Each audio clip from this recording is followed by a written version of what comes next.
simula nga po ng tanggalin ng Sacramento Kings si Coach Mike Brown, naayos na nga bigla ng team ang problema matapos magkaroon ng winning record sa nakalipas na laro. Pero hindi pa rin naman nagtatapos dyan ang move na gagawin ng Kings dahil hanggang ngayon hindi pa rin sila kontento sa lineup. May ilang mga kahinaan pa rin sila dito ang kailangan nilang masolusyonan para umabante pataas ng standings. At ayon sa ibinalita ng isang insider, priority ng front office ngayon kunin si Kyle Kuzma mula sa Washington Wizards. Malapit na rin naman ito sa kanilang team owner kaya magiging maganda at easy nga sa kanila na makuha ito sa deadline. Sa ngayon, meron na rin naman nga pong nakahandang trade offer ang Kings sa Wizard bilang kapalit ni Kuzma na kinabibilangan ni na Kevin Huerter at ilang mga future draft pick. Kaya asahan na nga ninyo na magkakaroon ng dalawang team na ito ng trade negotiation hanggang sa magkasundo sila kung itutuloy ba o hindi bago ang deadline.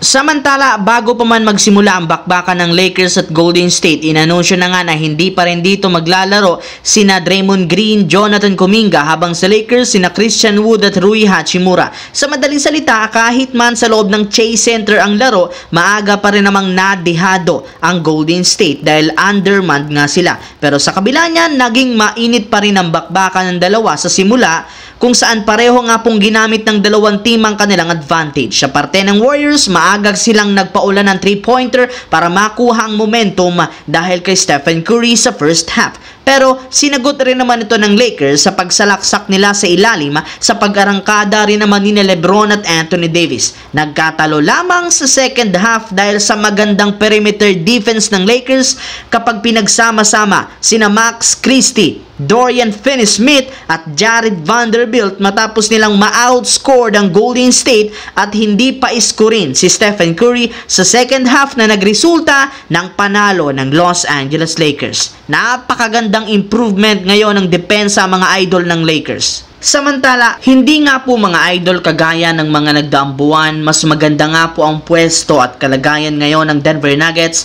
sa Western Conference matapos ang sunod-sunod na pagkapanalo. At isa sa mga rason niyan ay ang pagganda ng chemistry ng team at ang pagkakaroon ng magandang momentum.